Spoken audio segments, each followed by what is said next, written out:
dalam kurung taatilah ulil amru kamu sekalian. Siapa ulil amri? Ulama dan umara, saudara. Nah, lalu kenapa kok nggak pakai atiu diatofkan? Ada isyarat bahwa kita wajib taat kepada ulil amri kalau ulil amrinya ikut Allah dan Rasulnya. Kalau ulil amri baik ulama ataupun umara tidak ikut Allah, tidak ikut Rasulnya, haram untuk kita ikut kepada mereka.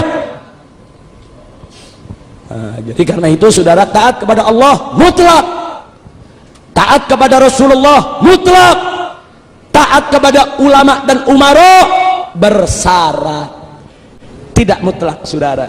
Syaratnya mereka ikut Allah dan Rasulnya. Mudah-mudahan ulama dan umara kita ikut Allah dan Rasulnya. Dan saya juga ingin ingatkan bahwa ulama-ulama yang hak tidak akan pernah bisa berdampingan dengan ulama-ulama batil sampai hari kiamat. Hak dan batil akan selalu berperang, bertempur, saling menjatuhkan saudara.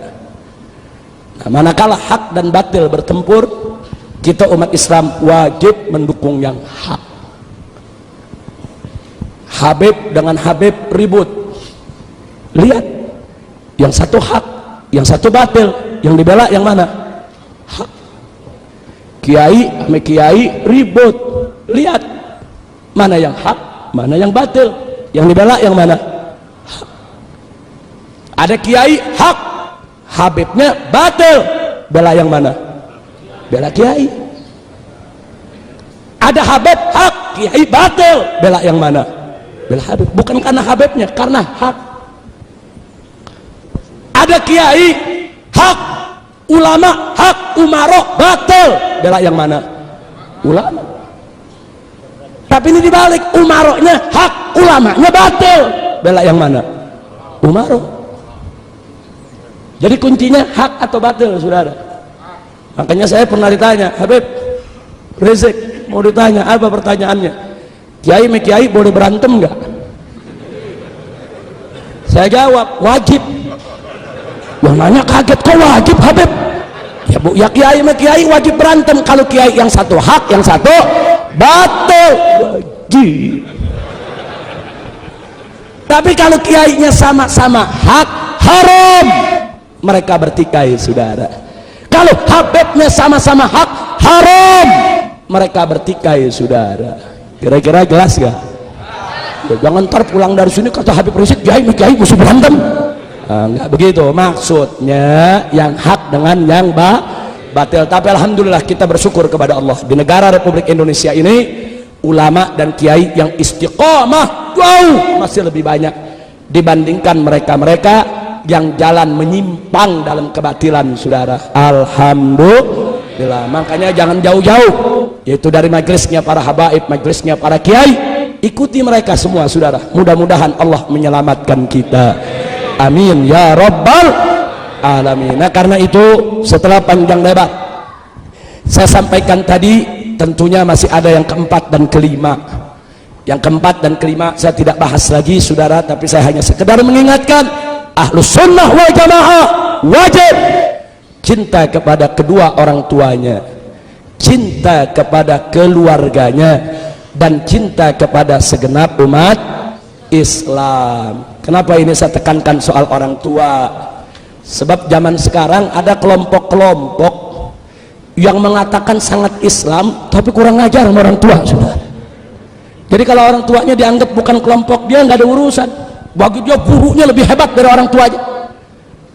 Kadang-kadang saudara, dia tidak menghormati orang tua, sampai-sampai anak perempuan yang ikut majelis tersebut mau kawin, cukup ustadznya aja yang kawinan, nggak ada urusan sama bapaknya ibunya. Oi, Ahlus Sunnah wal Jamaah wajib kita junjung tinggi kedua orang tua kita saudara. Jangankan orang tua yang beriman kepada Allah, yang muslim, sampai kedua orang tua kafir saja nggak boleh kita kurang ajar. Ini didikan Ahlus Sunnah wal Jamaah saudara. Orang tua taruh di kepala, selama orang tua kita tidak memerintahkan kita maksiat kepada Allah, wajib untuk kita ikuti, kita patuhi saudara. Orang tua kita itu kunci kita masuk surganya Allah. Ridha Allah fi ridhal walidain. Ridha Allah itu ada di ridha kedua orang tua. Dari mana itu majelis-majelis atau organisasi-organisasi atau kelompok-kelompok yang seenaknya memisahkan anak dari orang tuanya, mengajarkan anak kurang ngajar kepada orang tua? Ahlus sunnah wal jamaah menjunjung tinggi kedua orang tua di atas kepala, saudara. Jangankan beriman, kafir sekalipun nggak boleh kita kurang ngajar, saudara. Maka itu saya mau tanya, ahlus sunnah indah tidak? Indah tidak? Makanya tadi saya katakan ini mazhab cinta, saudara. Ini bukan mazhab bughut, bukan mazhab hikit, bukan mazhab benci, mazhab kasih sayang. Kita diajarkan cinta sama kedua orang tua kita, cinta sama keluarga kita, cinta sesama umat Islam. Sampai-sampai, saudara, Nabi mengatakan kepada para sahabat, unsur akhaka zaliman au mazluman. Kata Nabi, hei umat Islam, tolonglah saudaramu yang zalim maupun yang dizalimi. Sahabat bertanya, ya Rasulullah, nansurhu in kana mazluman. Tentu kami tolong dia kalau dia itu dizalimi. Wa kaifa nansuruhu in kana zaliman? Tapi bagaimana cara kami tolong dia kalau dia sendiri yang berbuat zalim? Bingung sahabat. Jadi Nabi kasih tahu sahabat, tolong saudaramu yang zalim maupun yang dizalimi. Sahabat bertanya, ya Rasulullah, kalau yang dizalimi tentu kita bela, tapi kalau yang zalim bagaimana belanya? Apa kata Nabi alaihi salatu wassalam? Tahjuzuhu an zulmihi. Kau tegah dia dari kezalimannya. Fadzalika nasruh. Begitulah cara menolongnya. Subhanallah. Jadi kalau ada saudara kita yang zalim, tolong. Caranya cegah dia dari kezalimannya. Ada saudara kita nenggak minuman keras, jangan ditinggal, tolong. Bagaimana nolongnya? Cegah dia, jangan sampai dia menenggak minuman keras. Jadi tolong dia bukan beliin minuman keras. Kalau ada saudara kita judi, tolong cegah dia dari perjudiannya. Ini Nabi yang suruh, saudara. Jadi jangan dulu kita mengaku bersaudara sesama orang beriman, manakala kita dapatkan saudara muslim kita berbuat maksiat, kita biarkan. Korupsi kita biarkan, judi kita biarkan, melacur kita biarkan, minuman keras kita biarkan, haram, nggak boleh. Tolong dia, selamatkan dia. Jangan lupa Nabi mengatakan, saudara, dalam satu hadis yang lain, masalul mu'minin fi tawadihim wa tarahumihim wa ta'atufihim kamatsalil jasadil wahid idza istaka minhu udwun tada'alahu sa'irul jasadi bis-sahari wal humma. Kata Nabi alaihi salatu wassalam, perumpamaannya orang-orang yang beriman di dalam kasih sayang sesama mereka, di dalam cinta kasih sesama mereka, di dalam pergaulan sesama mereka, kamatsalil jasadil wahid, bagaikan tubuh yang satu. Idza staka minhu udwun, kalau salah satu anggota tubuh mengeluh, menderita karena suatu penyakit, tada'alahu sa'irul jasad, seluruh jasad ikut menjerit, ikut menderita, ikut peduli, bisahari wal humma, sampai-sampai seluruh jasad nggak bisa tidur karena meriang, saudara. Subhanallah. Saya mau tanya, kalau di tangan kita ada bisul besar, itu bisul ngebuat sakit, kira-kira kepala ikut pusing tidak? Biasanya badan meriang tidak? Kalau kepala pusing, badan meriang, bisa tidur? Yang bisul tangan, yang sakit tangan, kepala peduli, ikut pusing, sekujur badan peduli, ikut meriang, mata peduli, nggak bisa tidur. Begitulah Nabi mengumpamakan persaudaraan kita, saudara. Nabi kasih tahu perumpamaan orang yang beriman seperti itu. Artinya Umat Islam ini harus bersaudara bagaikan tubuh yang satu. Kalau ada saudara kita menderita, itu bagian tubuh kita, peduli dong. Jadi jangan melulu orang cerita, mari kita tegakkan persatuan, mari kita bersaudara, tapi dia tidak peduli dengan penderitaan saudaranya. Omong kosong. Kalau ada saudara kita yang bodoh, tidak punya ilmu, itu saudara kita, itu bagian tubuh kita. Duka dia duka kita, derita dia derita kita. Saudara yang punya ilmu, terjun, ajarkan, bimbing, bina, selamatkan dia dari jurang kebodohannya. Itulah persaudaraan orang yang beriman. Kalau ada saudara kita miskin, kelaparan, melarat, itu bagian tubuh kita. Lapar dia mesti jadi lapar kita, susah dia mesti jadi susah kita. Yang punya duit, yang punya harta, yang kaya raya, tolong bantu selamatkan dia dari kemelaratannya. Itu persaudaraan orang beriman. Kalau ada saudara kita dianiaya, dibunuh, saudara diperkosa, dirampas harta bendanya, itu saudara kita. Kita mesti peduli, nggak boleh kita diam. Apa yang bisa kita bantu dia, bantu. Makanya sedih sekali ada orang dikasih tahu tentang pembantaian umat Islam di Palestina yang dilakukan oleh Israel. Apa dijawab? Ah, itu urusan orang Arab,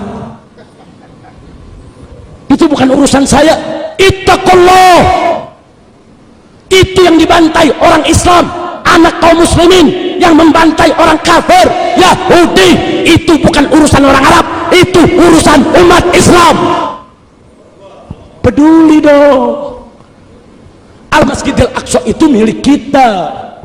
Kok sampai puluhan tahun dikuasai oleh orang-orang Yahudi? Kemana umat Islam yang saat ini di dunia jumlahnya 1,8 miliar? Kita seperti lumpuh di depan Yahudi, saudara. Inna lillahi wa inna ilaihi raji'un. Jangankan ke Arab sana, tatkala saudara kita dibantai di Ambon, dibantai di Poso, itu perempuan kita saudara di Poso, hampir 100 orang dibugilkan, ditelanjangkan, diarak keliling kota oleh laskar-laskar Kristus. Itu saudara kita, itu perempuan kita, saudara. Harus kita peduli. Jangan begitu dikasih tahu, ah itu urusan orang Ambon, itu urusan orang Poso, itu bukan urusan kita. Haram. Jadi kita mesti rasakan penderitaan mereka, saudara. Begitu juga kalau ada saudara kita yang maksiat, dia nenggak minuman keras, dia judi, dia melacur, saudara. Itu saudara kita. Dia lagi melakukan kemunkaran, dia menuju kehancuran dunia dan akhiratnya, dia lagi berjalan menuju siksa Allah.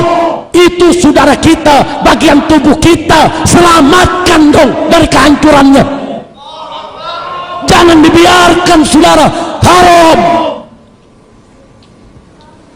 Tapi orang sekarang beda. Giliran kita mau selamatin, dibilang anarkis lah, dibilang keras lah, kasar lah, dituduh teroris lah.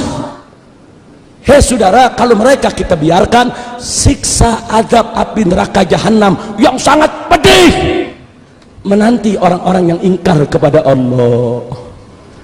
Anda tahu siksa neraka yang paling ringan, saudara? Itu kerikil neraka jahanam ditaruh di telapak kaki, isi kepala otak mendidih, saudara. Itu yang paling ringan. Kesian itu saudara kita. Nah maka itu, ayo mari saudara, tunjukkan ukhuwah kita. Ya, kita tidak wajib semua harus melakukan apa yang kita tidak mampu. La yukallifullahu nafsan illa wus'aha. Allah tidak memberikan beban kepada seseorang kecuali sesuai kemampuannya. Oh, Anda nggak mampu nahi munkar, nggak apa-apa, terus aja dakwah, saudara. Yang penting jangan maki-maki yang lagi nahi munkar. Kita bagi-bagi tugas, yang mampu dakwah, yang mampu hisbah, yang mampu jihad, saudara. Memang tidak semua orang, ada orang bagus dakwahnya saudara, tapi begitu hisbah amar ma'ruf nahi munkar, dia tidak punya kemampuan. Kenapa? Mungkin karena faktor kesehatannya, mungkin karena faktor usianya, atau mungkin karena faktor prioritas pilihan perjuangan. Dia kiai pimpinan pondok pesantren, muridnya ada 20.000, kalau dia ikut amar ma'ruf nahi munkar, besok ditangkap di penjara, bagaimana santri yang 20.000? Oh, kalau begitu dia nggak usah ikut, cukup diajar santrinya saja, nggak apa-apa saudara. Bagi tugas, bagi tugas. Ini jangan yang dakwah penuh kelembutan, lupa diri, nyala-nyalain yang amar ma'ruf nahi munkar. Apa tuh amar ma'ruf nahi munkar begitu tuh? Keras, kasar, bukan cara Nabi. Itu teroris. Begitu juga saudara, orang yang amar ma'ruf nahi munkar, yang jihad banyak, tapi dia nggak mampu dakwah dengan lembut. Nah, tiap hari kerjaannya perang, disuruh lembut nggak bisa, disuruh ceramah aja dia teriak-teriakan. Memang udah begitu modelnya. Nggak apa-apa, teruskan jihadnya, teruskan amar ma'ruf nahi munkarnya. Lalu bagaimana dakwah yang penuh kelembutan? Serahkan kepada ahlinya. Kan banyak orang-orang yang ahli dalam kelembutan, dalam kearifan, dalam kebijakan. Bagi-bagi tugas saudara. Jangan yang jihad sok jago, dia merasa dirinya paling hebat, paling benar, paling berani, sementara kiai yang dakwah dengan lembut dihina. Apa tuh kiai lembut-lembut kayak kue apem? Ada yang model begitu? Ada, dia hina saudara, sombong, sok jago. Nggak boleh saudara. Kadang-kadang di masjid yang dibuka kitab soal toharoh, dikelak media itu tiap hari ngaji di masjid, babnya toharoh, yang diomongin air dulu, lama-lama jamaah jadi mujair semua. Saya mau tanya, sombong tidak? Sombong tidak? Allah nggak suka manusia sombong saudara. Nah, begitu saja kita bagi-bagi tugas.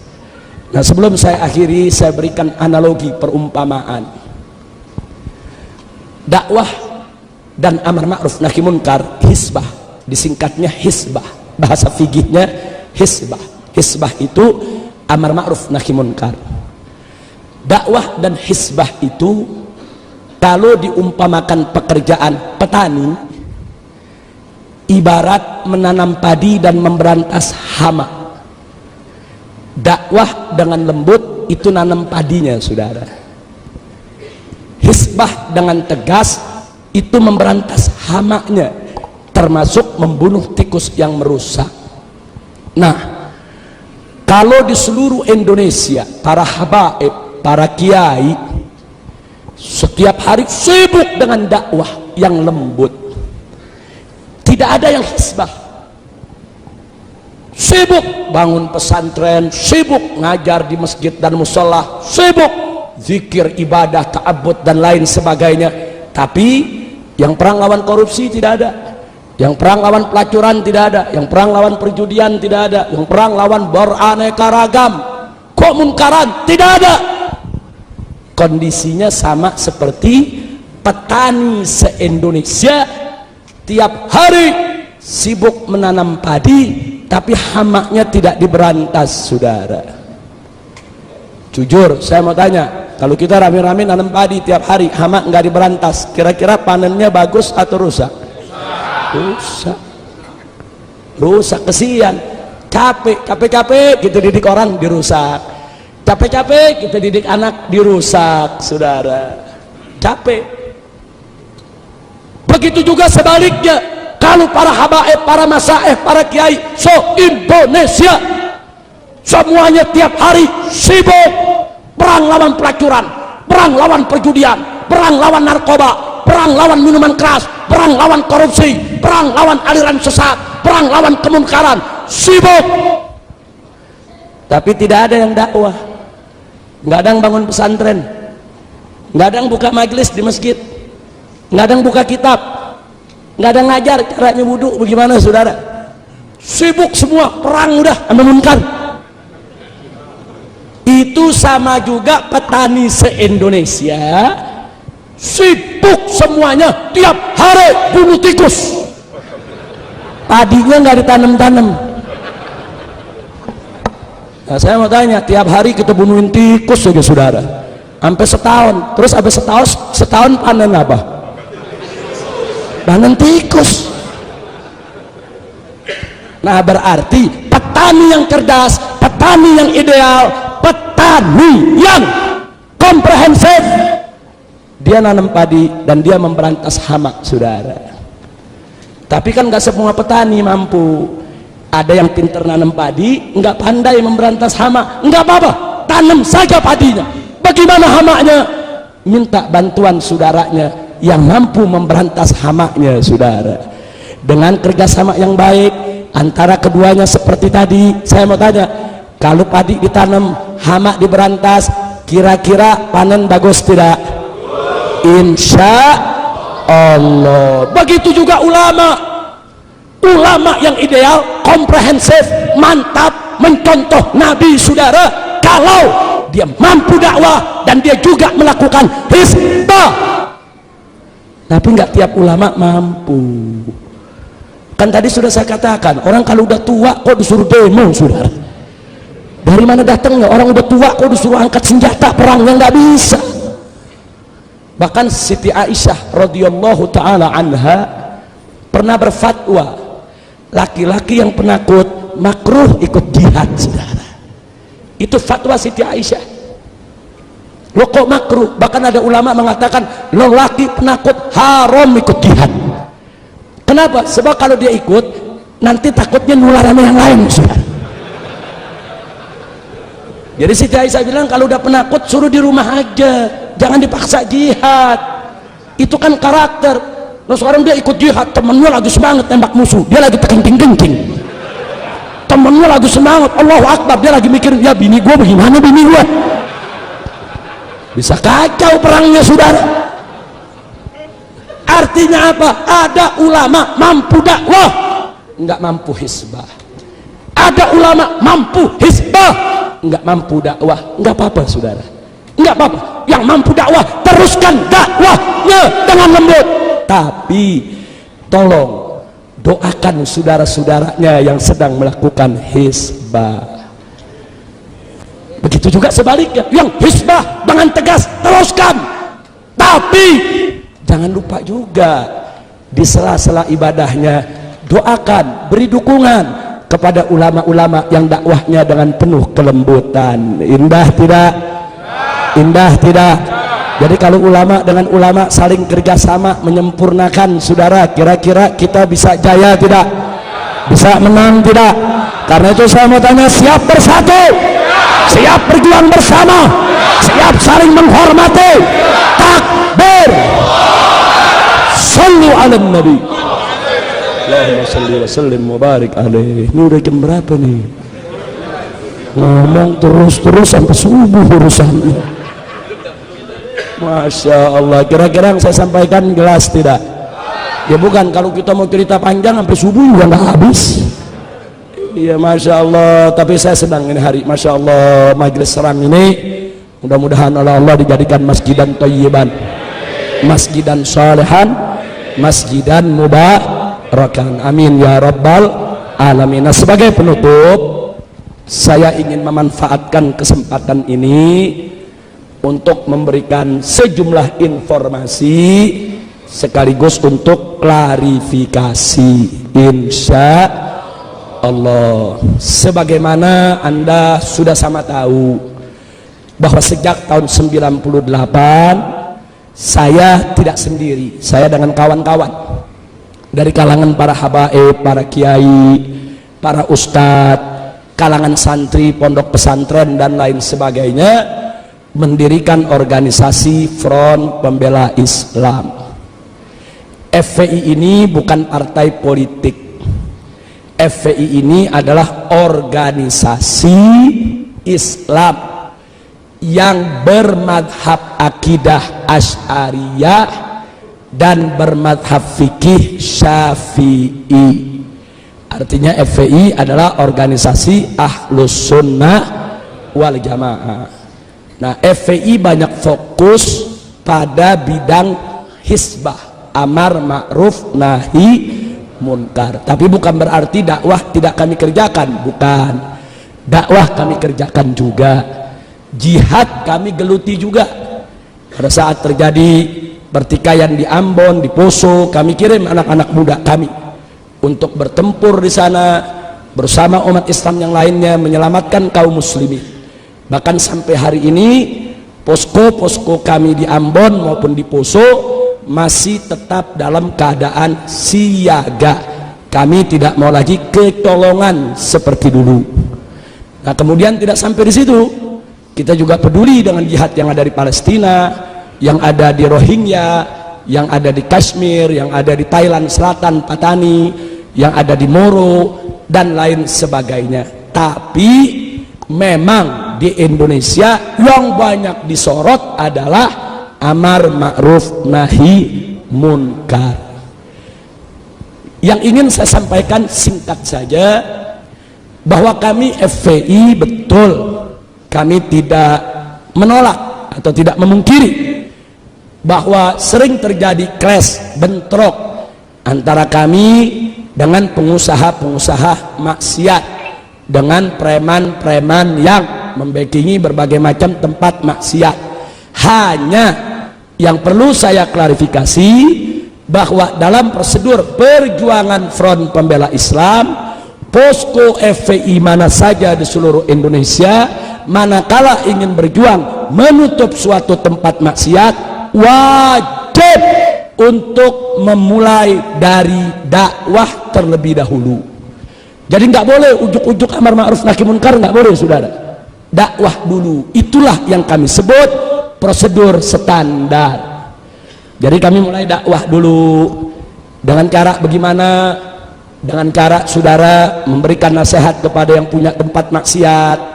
Kalau udah nggak bisa, kami laporkan kepada yang berwenang, baik mulai dari RT, RW, lurah, camat, bupati, sampai kepada gubernur. Begitu juga tentara, polisi, kami surati dan semua kami arsipkan. Nah, kalau itu semua juga nggak didengar, kami minta ketemu, kami minta dialog. Kami dialog ke DPRD, kami dialog dengan gubernur, kami dialog dengan pemilik maksiat, karena kita nggak boleh nutup pintu dialog, saudara.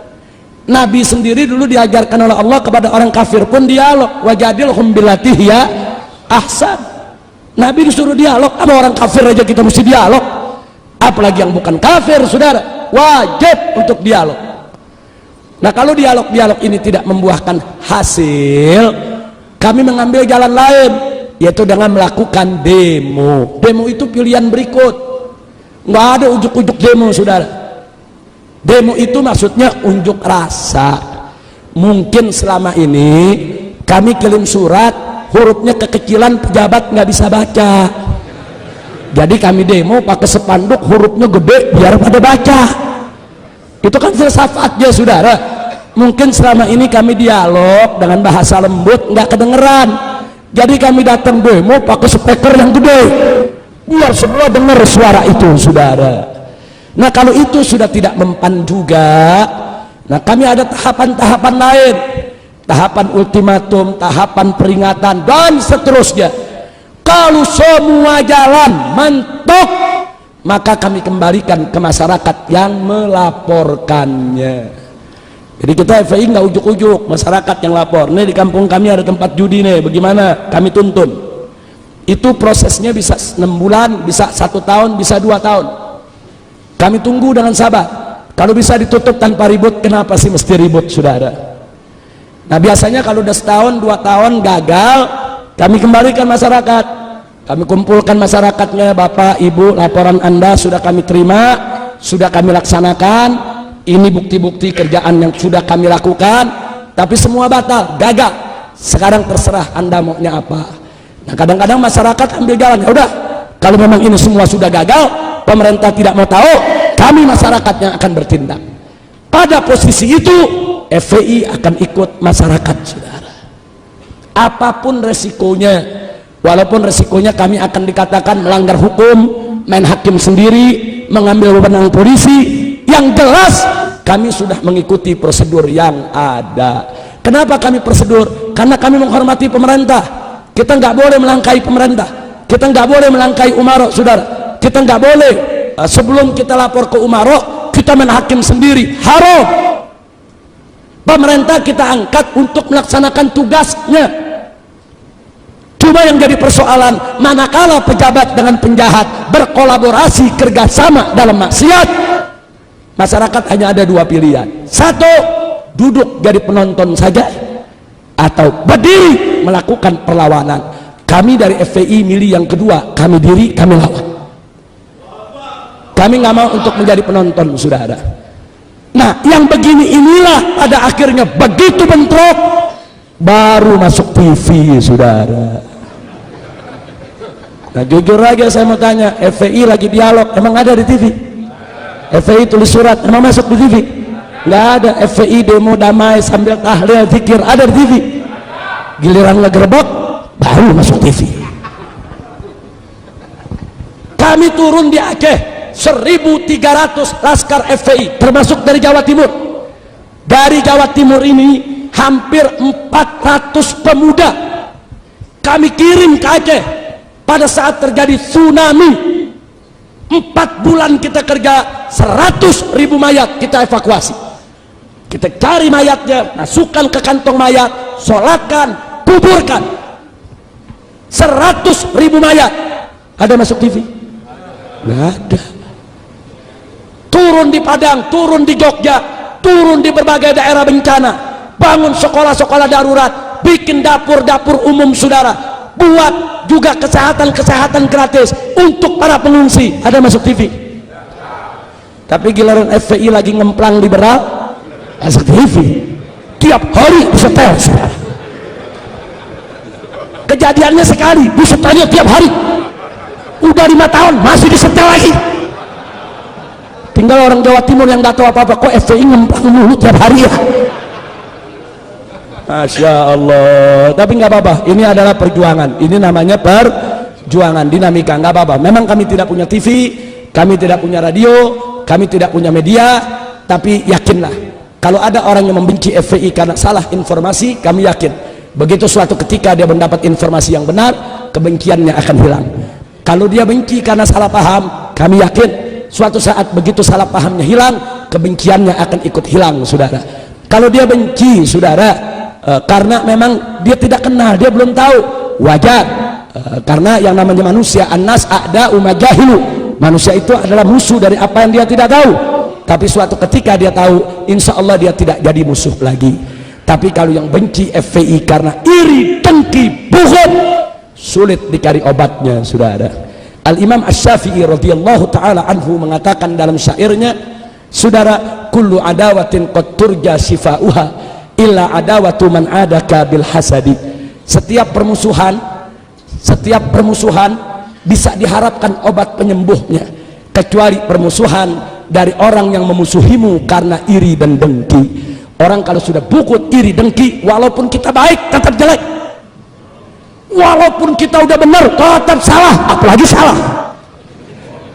Nah, udah susah. Kalau udah begitu kita serahkan saja, fatawakkal Allah. Nah, ini yang saya ingin klarifikasi. Nah, yang terakhir yang saya ingin klarifikasi juga, saudara, adalah hal-hal yang sebetulnya pemerintah mesti adil. Saya kasih contoh, waktu terjadi peristiwa Kendal, Jawa Tengah. Waktu terjadi peristiwa Kendal, FPI di sana tidak sweeping, tapi FPI di sweeping.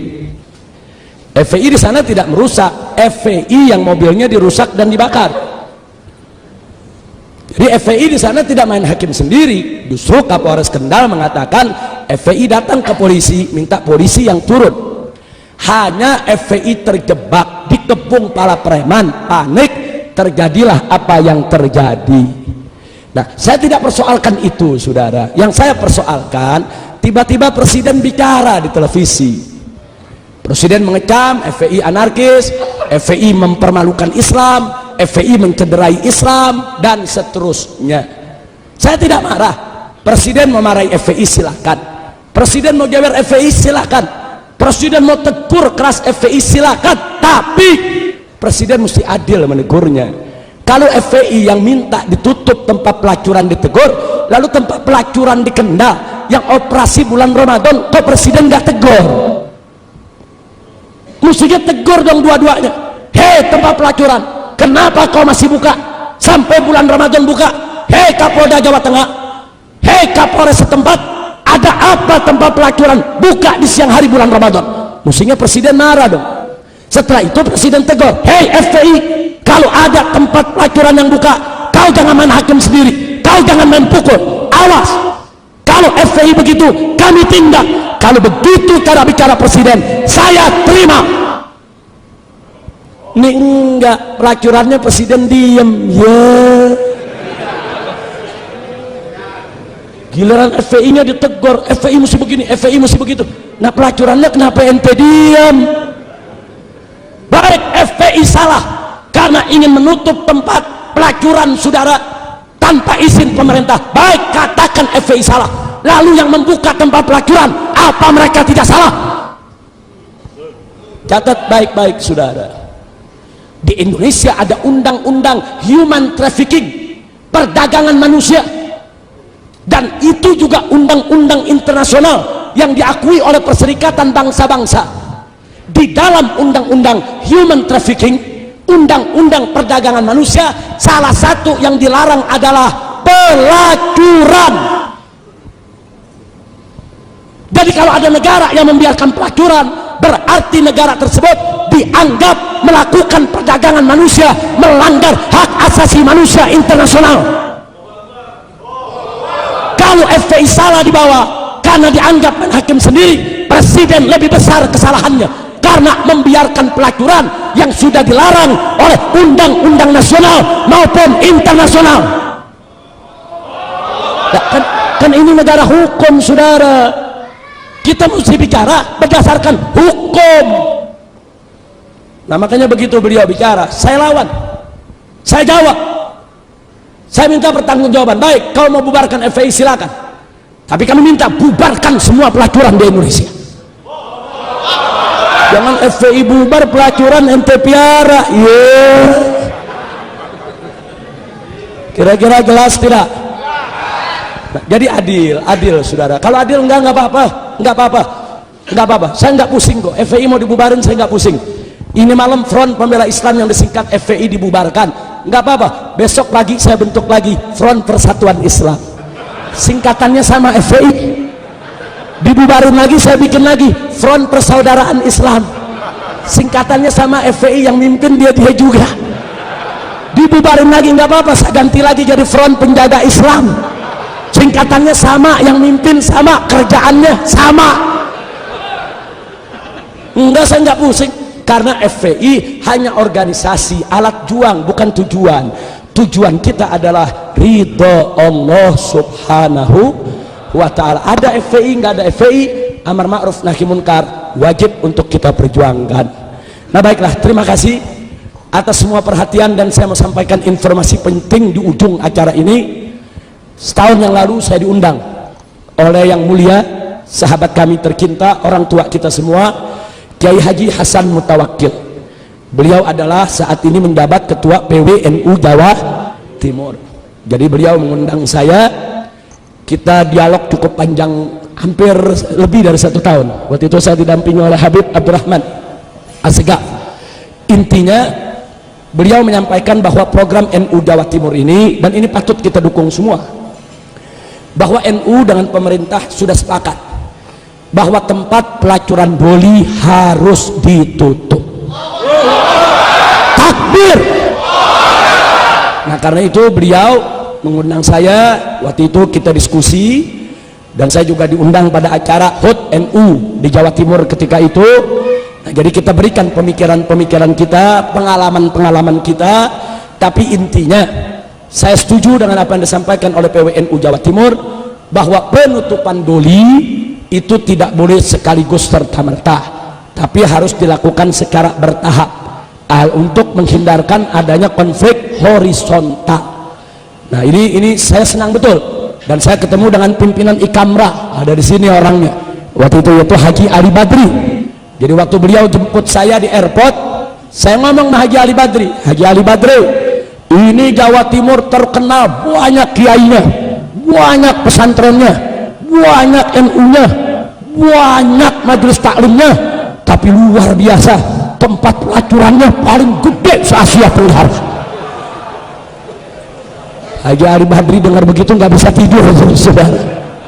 Tapi alhamdulillah akhirnya beliau dengan ikramnya bergerak bareng dengan PWNU Jawa Timur, mendorong wali kota, mendorong gubernur, dan seterusnya. Insya Allah setahu saya saat ini sudah lebih dari 40%, sudah lebih dari 40%, yaitu pelacur-pelacur yang ada di Doli itu sudah disosialisasikan, sudah dikeluarkan dari Doli, sudah dikembalikan ke kampungnya masing-masing dengan diberikan pendidikan, keterampilan, dan diberikan modal supaya mereka tidak melacur lagi.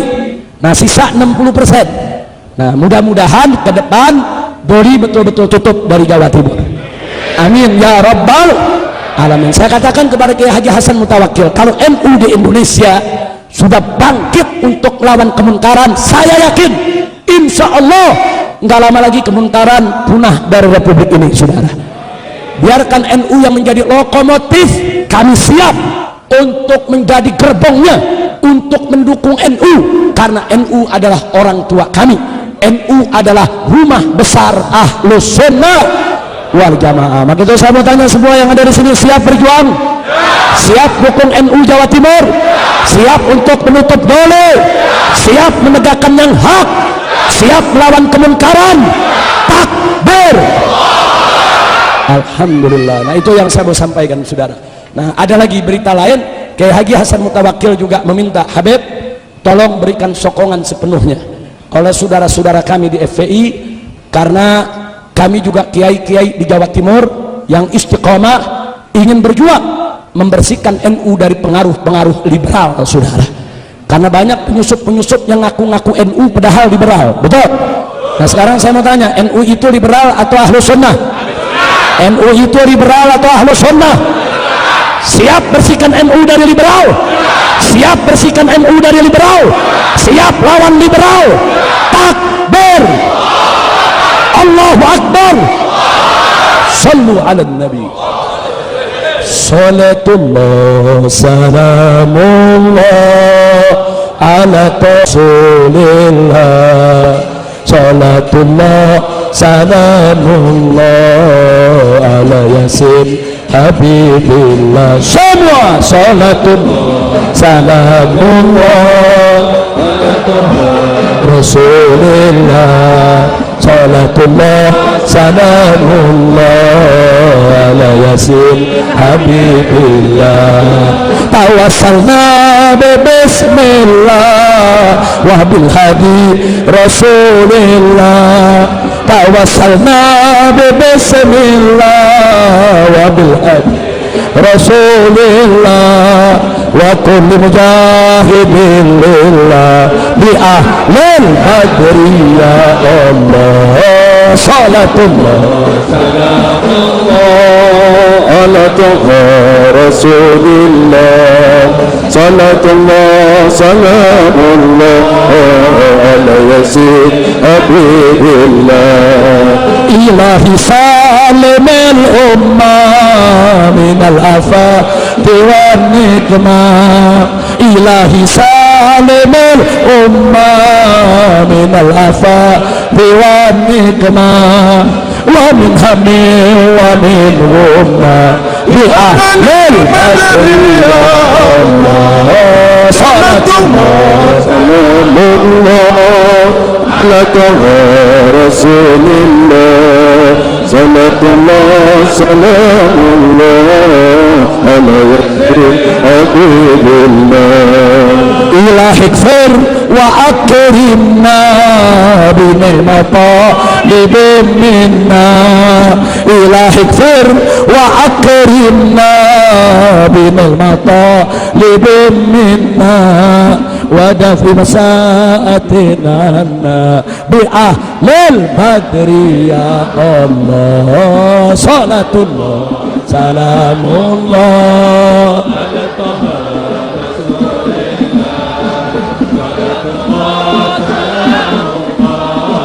ala Yasin Habibillah.